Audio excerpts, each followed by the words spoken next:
அனைவருக்கும் வணக்கம். ஏஜிஎஸ் உலகம், இது உங்களுக்கான ஒரு உலகம். இன்னைக்கு நம்ம சேனல் என்ன பார்க்க போறோம் அப்படின்னா, சந்தியாஸ் கிச்சனோட ஒரு சூப்பரான ரெசிபி பார்க்க போறோம். அதாவது நீங்க கேள்விப்படாத ஒரு ரெசிபியா இருக்கும். எல்லாருமே வந்து பாத்தீங்கன்னா பன்னீர் டிக்கா சாப்பிட்டுருப்பீங்க, சிக்கன் டிக்கா சாப்பிட்டுருப்பீங்க. ஆனா இன்னைக்கு நம்ம பண்ண போறது வந்து பாத்தீங்கன்னா ஒரு போண்டால டிக்கா மசாலா பண்ண போறோம்.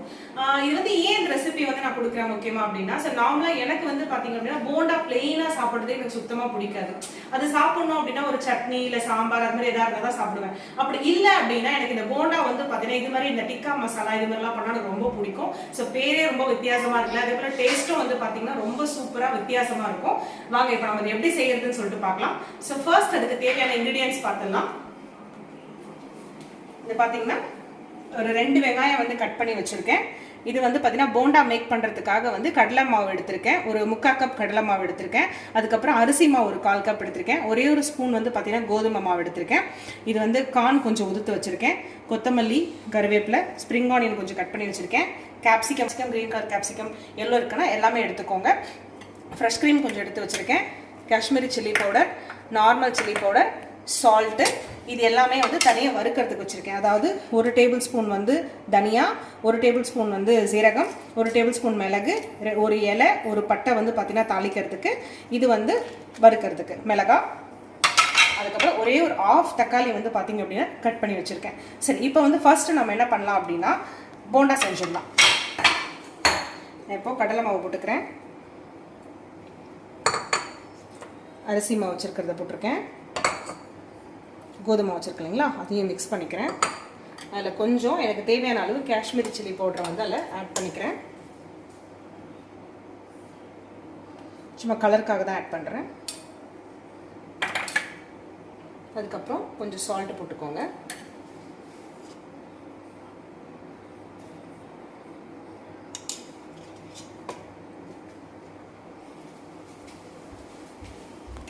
தண்ணி போட்டு நல்லா ஒரு மாவு பசத்துக்கு பிசைஞ்சு எடுத்துக்கலாம். கொஞ்சம் ஆனியனை மிக்ஸ் பண்ணிக்கோங்க, கொஞ்சம் கருவேப்பிலை, இதெல்லாம் போட்டு ஒரு போண்டா பதத்துக்கு வந்து அதை பிசைஞ்சு எடுத்துக்கோங்க. இப்போ பாருங்கள், நல்லா அந்த போண்டா பதத்துக்கு வந்து இந்த மாவு வந்து நான் பிசைஞ்சு எடுத்துக்கிட்டேன். ஸோ இப்போ என்ன பண்ணலாம், இதை வந்து போண்டா பண்ணி எடுத்துடலாம். ஸோ ஒரு பேன் எடுத்துக்கோங்க, அந்த பேனை சூடு பண்ணிக்கோங்க. பேன் கொஞ்சம் சூடானதுக்கப்புறம் அதில் ஆயில் போட்டு ஆயில் சூடு பண்ணிக்கலாம்.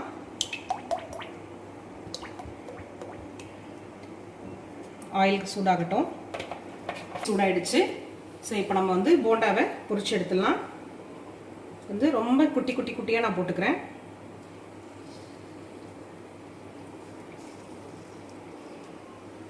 நல்லா ஃப்ரை ஆகட்டும். பாருங்க, கடலை நெல்லை பண்ணுறதால நல்லா பபுள்ஸாக வருது. நல்லா பொரியட்டும். இப்போது திருப்பி விட்டுக்கோங்க லைட்டாக, எல்லா போண்டாவையும் 2 பக்கமும் வேகணும். ஸோ திருப்பி விட்டுக்கோங்க.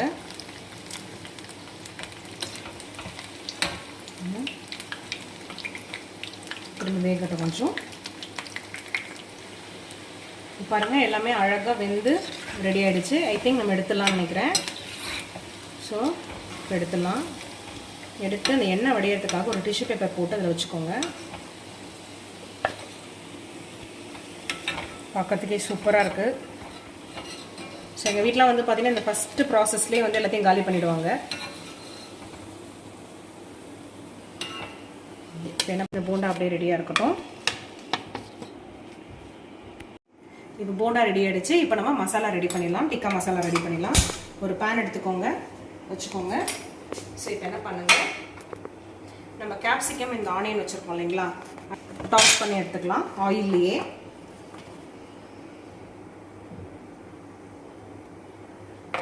லைட்டாக ஆயில் போட்டுக்கிறேன். ஃபஸ்ட்டு வந்து கொஞ்சம் ஆனியன் போட்டுக்கோங்க.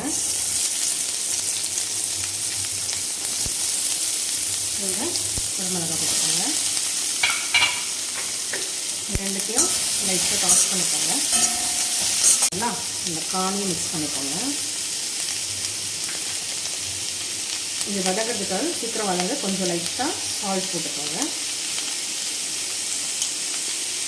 அதை நல்லா வதக்கிக்கோங்க.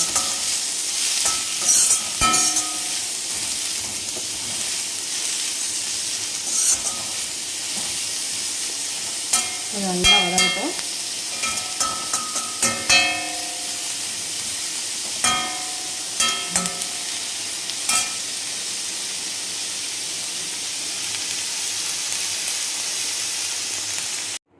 பாருங்கள் ரொம்ப நல்லா வதங்கிடுச்சு. ஸோ இப்போ அந்த ஸ்டேஜில் ஸ்டவ் ஆஃப் பண்ணிடுச்சு. ஸ்டவ் ஆஃப் பண்ணிவிட்டு இதை தனியாக ஒரு பிளேட்டில் பவுலில் மாற்றிக்கோங்க.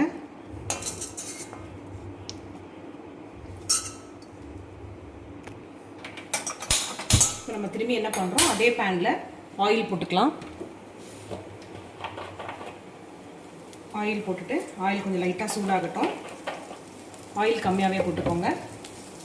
நம்ம தாளிக்க வச்சுருக்கோம் இல்லைங்களா, அந்த ஒரே ஒரு பட்டை, ஒரே ஒரு இலை, அதை மட்டும் அதில் போட்டுக்கோங்க. அதை போட்டுட்டு மீதி நம்ம வச்சுருக்கோம் இல்லைங்களா, அந்த வெங்காயத்தை போட்டுக்கோங்க.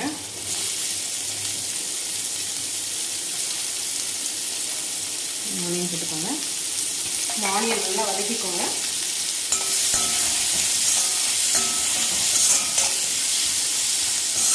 ஆனியன் நல்லா ப்ரௌன் கலராகட்டும்.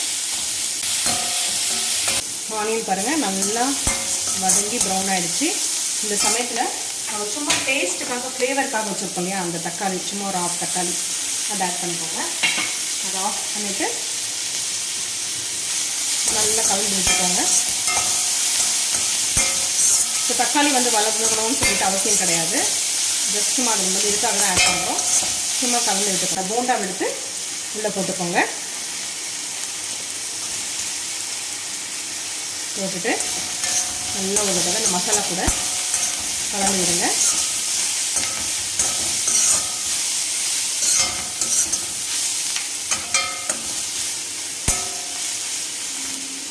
கலந்து விட்டு கொஞ்சம் சிம்மில் இருக்கட்டும். இதுக்கு தேவையான அளவுக்கு சும்மா இது கலருக்காக தான் நான் போடுறேன், காஷ்மீரி சில்லி பவுடர் கொஞ்சம் போட்டுக்கோங்க. இதுக்கு தேவையான அளவுக்கு மிளகாய் பொடி போட்டுக்கோங்க.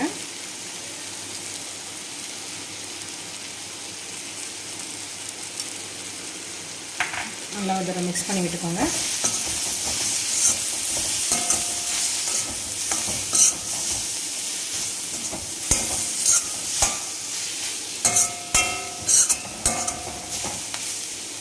இப்போ இந்த ஸ்டேஜில் என்ன பண்ணுறீங்க அப்படின்னா, இந்த மிளகாய் பொடி வாசனை கொஞ்சம் இந்த பச்சை வாசனைலாம் போனதுக்கப்புறம் லைட்டாக கொஞ்சம் தண்ணி போட்டுக்கோங்க.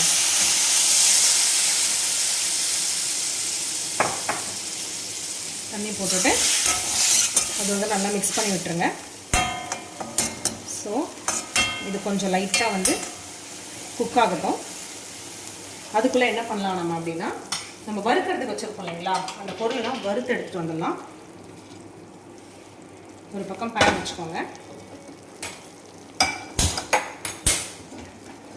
பேன் கொஞ்சம் தனியா, சீரகம், காஞ்ச மிளகாய் இது எல்லாத்தையும் ஒன்றா கொட்டி வறுத்துக்கோங்க. ரோஸ்ட் பண்ணிக்கோங்க. அதோட அரோமா வந்து வெளியே வர ஆரம்பிச்சிருச்சு. ஸோ இந்த ஸ்டேஜில் இப்போ என்ன பண்ணலாம், இதை நம்ம எடுத்து வறுத்து கொண்டு வந்துடலாம், அரைச்சி கொண்டு வந்துடலாம். சாரி. ஓகே, இப்போ நம்ம மசாலா வந்து பார்த்திங்கன்னா அரைச்சி எடுத்துகிட்டு வந்துட்டோம் பாருங்கள். ஸோ இது மாதிரி வந்து நல்லா கொஞ்சம் திப்பி திப்பியாக தான் இருக்குது. பட் ஓகே, டிக்கா மசாலா அப்படி இருந்தால் தான் டேஸ்ட் ரொம்ப நல்லாயிருக்கும். வறுத்துட்டு வந்துச்சு. ஸோ இப்போ என்ன பண்ணலாம், ஸோ மசாலா கொஞ்சம் ரெடி ஆகிடுச்சு. இந்த டைமில் நம்ம ஃப்ரை பண்ணி வச்சுருக்கோம் இல்லைங்களா, லைட்டாக வதக்கி வச்சுருக்கோம்ல, இந்த காய் அதுக்குள்ளே ஆட் பண்ணிக்கோங்க. அப்புறம் நல்லா மிக்ஸ் பண்ணி விட்டுக்கோங்க. ஏன்னா அந்த வெஜிடபிள் நம்ம போட்டதுக்கப்புறம் ரொம்ப நேரம் குக் ஆகக்கூடாது. நல்லா இதுதான் வந்து நம்ம ஃபுட்டுக்கு அந்த ஃப்ளேவர், அந்த டிக்காவோட இதே கொடுக்குறது. ஸோ இதை ஃபுல்லாக கொட்டிட்டு தூவிட்டு நல்லா மிக்ஸ் பண்ணிவிடுங்க. இது வந்து அப்படியே ஒரு 10 மினிட்ஸ் நல்லா வறுத்து விடுங்க. நல்லா கலரி விடுங்க.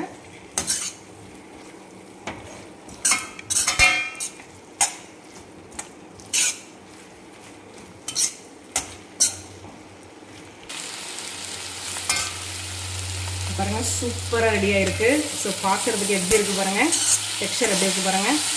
ஸோ யாருமே இது வந்து போண்டா டிக்கா மசாலானா நம்பவே மாட்டாங்க. ஓகே, ஸோ இதில் என்ன பண்ணலாம் அப்படின்னா, லைட்டாக கொஞ்சம் கொத்தமல்லி தழை தூவிக்கோங்க. கருவேப்பிலை கொத்தமல்லி லைட்டாக தூவிக்கோங்க. தூவிட்டு நம்ம வச்சுருக்கோம் இல்லைங்களா ஃப்ரெஷ் க்ரீம், அது வந்து அப்படியே டாப்பிங் பண்ணிக்கோங்க.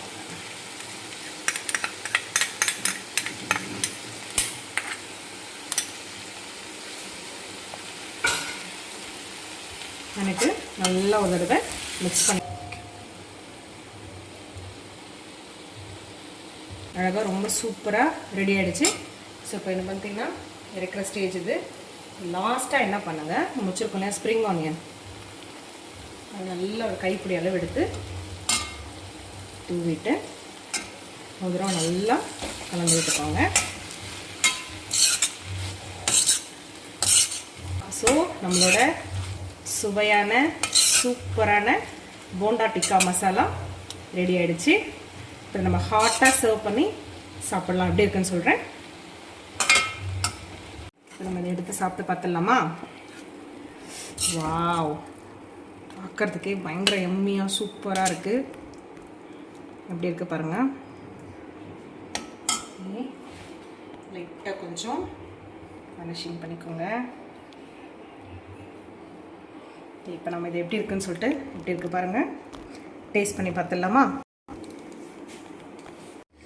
பார்க்குறதுக்கு எவ்வளோ சூப்பராக இருக்குது பாருங்கள். ஸோ இப்போ நம்ம அதை டேஸ்ட் பண்ணி பார்த்துடலாம்.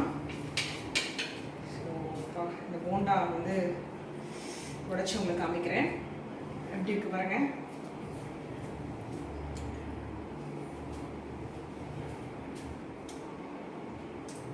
நிஜமாவே வந்து பார்த்தீங்கன்னா சூப்பராக இருக்குது. ஸோ ஆக்சுவலி இந்த நம்ம சிக்கன் டிக்கா மசாலா சாப்பிடுவோம் இல்லையா, அந்த டேஸ்ட்டில் வந்து ஆக்சுவலாக நீங்கள் எல்லாருமே வீட்டில் கண்டிப்பாக ட்ரை பண்ணி பாருங்கள். அதே போல் இதை செஞ்சு பார்க்குறதுக்கு எப்படி இருந்தது அப்படின்னு சொல்லிட்டு எனக்கு கமெண்ட் செக்ஷனில் வந்து கமெண்ட் கொடுங்க. 5 3 அடுக்காக இருந்தால் அரியா பெண்ணும் கரியாய் சமைப்பார். நன்றி, வணக்கம்.